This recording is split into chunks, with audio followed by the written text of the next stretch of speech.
Hello there, my name is Hideout and welcome to the Pantheon, where today we're diving into Dungeons and Dragons, and it's a rather interesting little dragon we've got ourselves. It's Ebondeath, Dracolich, 4 mana for a 5/2 zombie dragon. It has flash, flying, but it enters the battlefield tapped, which, well, okay, not the best thing in the world. But you may cast Ebondeath, Dracolich, from your graveyard if a creature not named Ebondeath Dracolich died this turn. Really, really awesome effect there. And the fact that it's not only just your creatures that are dying, but anyone's is so powerful and can really lead to like quite a draw-go sort of deck. You know, you want to be controlling the board, making creatures die, and we can do that in quite a few ways using our lovely commander. If you like these videos, please do consider subscribing. I'm going to make one of these for every single legendary creature ever printed, and there's a lot of them, so we're going to be going for quite a while. But without further ado, let's have a look at my top 5.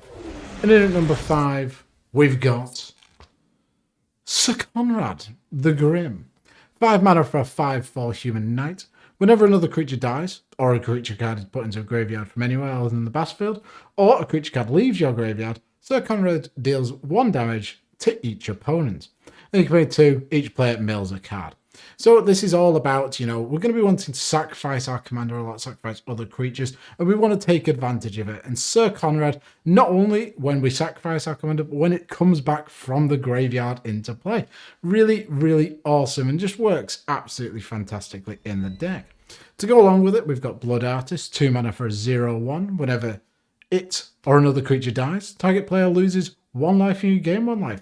So again, this works with our commander. We're going to be sacrificing our commander a lot and bringing it back, but we're also going to be wanting to control the board, kill our opponent's creatures, which Blood Artist does rather well. You know, we're going to be pinging, gaining some life, and all sorts of nonsense. Then we've got Zulaport Cutthroat, 2 mana 1/1. Whenever it or another creature you control dies, each opponent loses 1 life and you gain 1 life. So this is only, you know, creatures you control, but it hits all of your opponents at once. But you don't only gain the 1 life. Really, really nice effect. And then finally, Falconwrath Noble, 4 mana for a 2/2 flyer. Whenever it or another creature dies, target player loses 1 life and you gain 1 life. Exactly the same with Blood Artist, except it costs double the amount. But it does have flying, so if, you know, planeswalkers are knocking around, it can chip in for some damage that way. Then let's have a look at number 4. And at number 4, we've got Desecrated Tomb. 3 mana for an artifact. Whenever 1 or more creature cards leave your graveyard, create a 1/1 black creature token. It's a bat. So this is really good with our commander because it's going to be leaving the graveyard over and over again. So we're going to get tons of bats as well as our commander back onto the field. And coming up later, there's a couple of other cards which return from your graveyard to the battlefield. Ooh, spicy. But this is absolutely wonderful and is exactly what you want on the field before you start sort of doing shenanigans with our commander. To go along with it, we've got Tormod the Desecrator. 4 mana for a 4/2. Whenever 1 or more cards leave your graveyard, create a tap 2/2 black zombie creature token. So again, this works excellently with our commander. When it comes out back onto the field, or another card does, we're going to get a 2/2 zombie along with it. And these tokens can work really well and can lead to some combo situations. Say, maybe if we could sacrifice them for some mana. Then we've got Open the Graves, 5 mana for an enchantment. Whenever a non-token creature you control dies, create a 2/2 black zombie creature token. So again, this works well with our commander. We're going to be sacrificing him. He's going to die. We're going to get some zombies from that. Just tokens everywhere. Then Ogre Slumlord, 5 mana for a 3/3 Ogre Rogue. Whenever another non-token creature you control dies. No, not you control. It's anyone. By God, it's amazing. You may create a 1/1 black rat creature token. And rats you control have Death Touch. Really, really powerful. And this token army that we're going to create can really lead to some nasty board states. Then we've got Pawn of Ulamog. 3 mana for a 2/2. When it or another non-token creature you control dies, you may create a 0/1 colors Eldrazi spawn token. It has sacrifice this creature, make a colorless mana. So this is not only ramp, but this allows us to have a creature on the field that we can sacrifice at any point, make some mana, and it allows us to cast our commander because it's a creature that's dying that isn't named Ebondeath or whatever the hell he's called. Then, if we're going to be sacrificing things, you know, we want to be drawing some cards. Midnight Reaper, 3 mana for a 3/2. Whenever a non-token creature you control dies, it deals 1 damage to you and you draw a card. Excellently powerful, really good, can churn through the deck and just get you all the card advantage you want. Finally, there's Mikaos the Unhallowed, 6 mana for a 5/5 with Intimidate. Whenever a human deals damage to you, destroy it. Bye-bye humans. See ya. Other non-human creature you control get +1% and have Undying. So that means when it dies, it comes back with a 1/1 counter on it. And, woohoo. So you get to trigger all your Enter the Battlefield effects. And, a commander will come back as a 6/3. Ooh, what a stat line.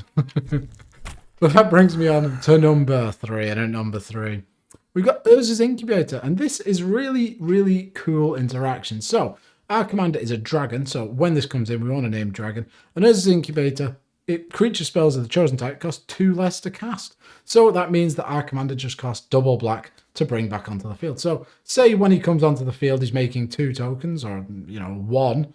Well, we can sacrifice them to Phyrexian Altar to make a black mana each.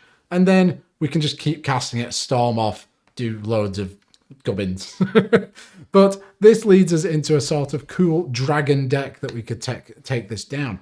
Crux of Fate is a 5 mana sorcery. Choose one, destroy all dragon creatures. Probably won't choose that. Or destroy all non-dragon creatures. We'll choose that. So our commander will remain alive and just, keep swinging in, maybe deal some combat damage. Then on the dragon front, there's Kakusho the Evening Star. 6 mana for a dragon spirit. It's 5/5 with flying.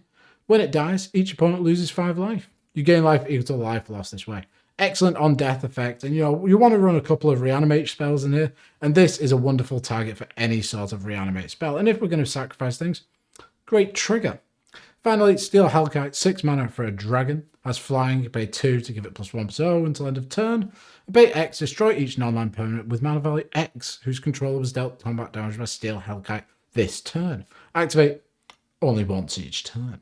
So a nice little board wipe built into a dragon. It's just a good evasive threat.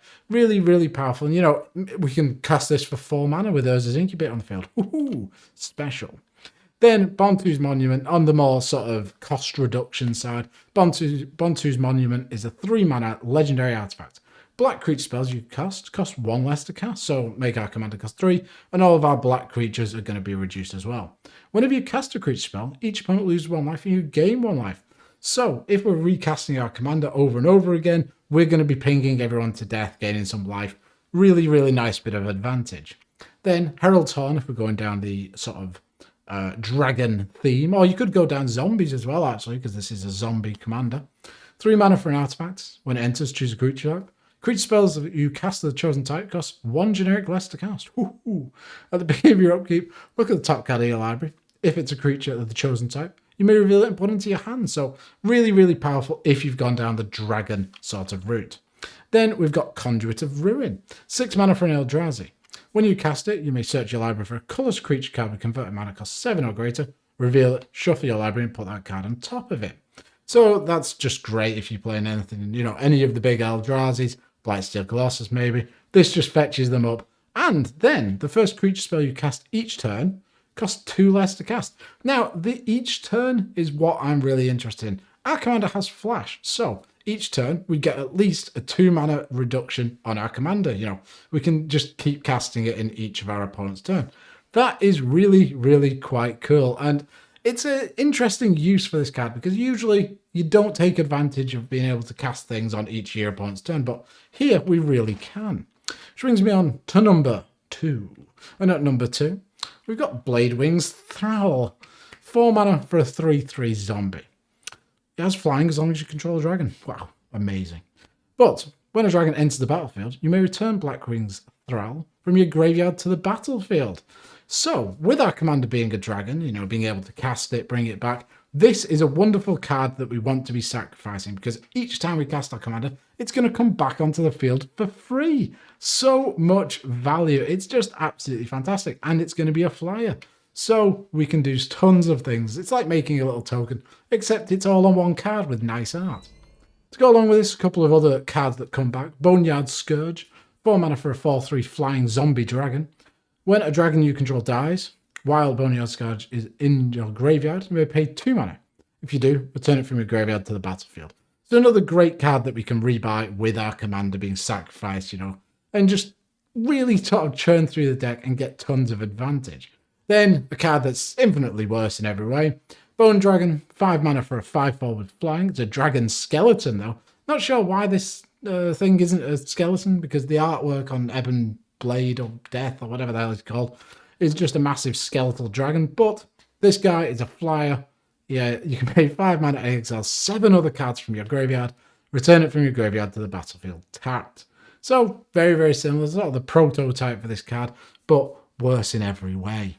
And that, actually thinking about it, that ability is just escape, except you're not casting it, it's just activated ability. Though Gravecaller is a much better version of all these cards. 1 black for a 2/1 zombie. You can't block. Ooh, terrible. But you may cast it from your graveyard as long as you control a zombie.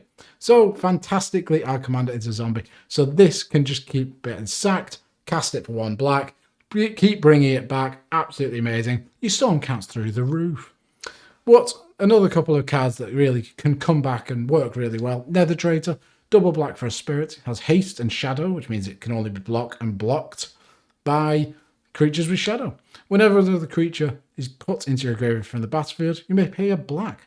If you do, return it from your graveyard to the battlefield.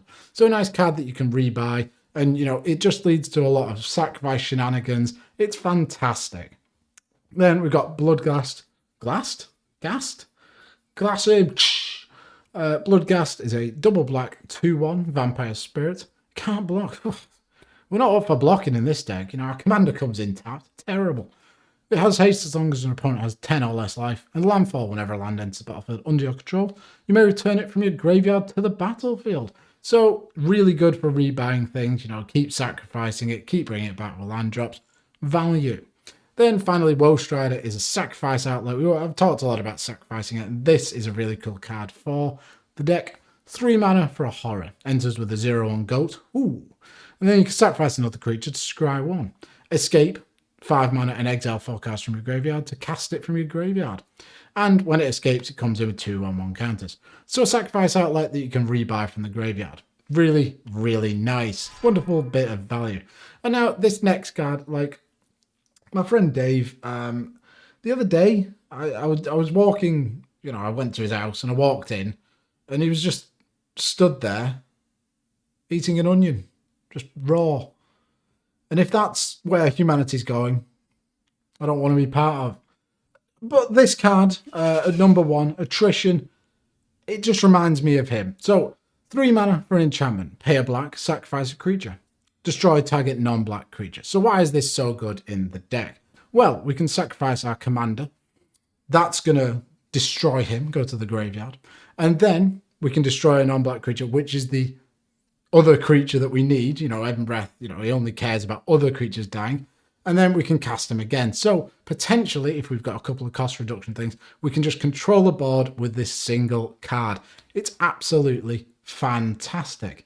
We can just, you know, absolutely mow down our opponents and keep bringing our commander back. It's great. And the fact that you can do it at instant speed is just incredible. Attrition, wonderful card. To go along with this, another couple of really cool sacrifice outlets. Priest of Yawgmoth is a 2 mana summon cleric.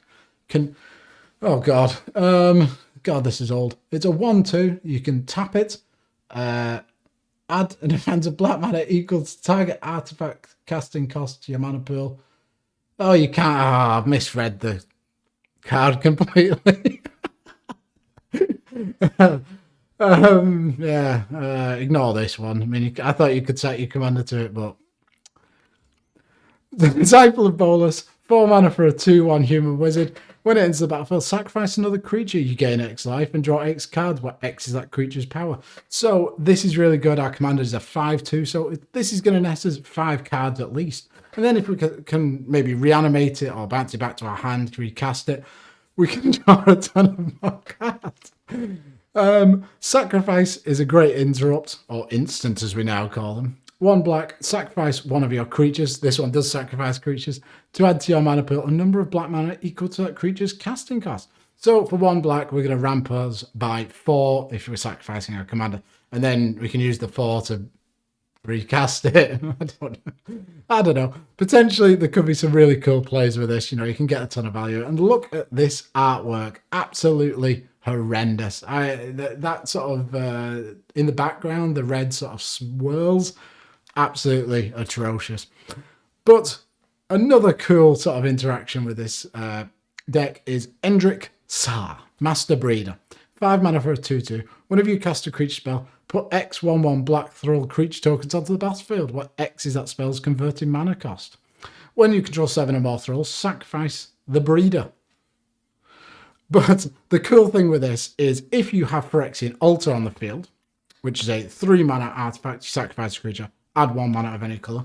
We cast our commander, we get 4 thralls, we sacrifice all of the thralls, and our commander, we've netted 1 black mana when we cast it again. And we can just do this over and over again and just create an absolutely massive amount of mana, which maybe we can pump into an Exsanguinate or something like that. I'm sure we'll find a way to use it. Then Altar of Dementia is a great sacrifice outlet if we've got, infinite mana to cast our commander over and over again, or just generate a ton of value putting a bunch of creatures into our graveyard because we want to be bringing things back over and over again. This can mill us. 2 mana for an artifact, sacrifice a creature. Target player puts a number of cards equal to that sacrifice creature's power from the top of their library into their graveyard. So if we're sacrificing our commander, we can mill ourselves for 5 or our opponents and just keep going and going and going. Really, really awesome. Thank you very much for watching. That's my top 5 cards for this deck. Priest of Yawgmoth. I should probably read the card, yeah, I don't know what happened there. Sorry about that. But anyway, those are a couple of recommendations for this. If you enjoyed the video, please do like, comment, subscribe. Maybe send me a hamper full of cheese. That'd be very much appreciated. Thanks for watching. I'll see you soon. Bye.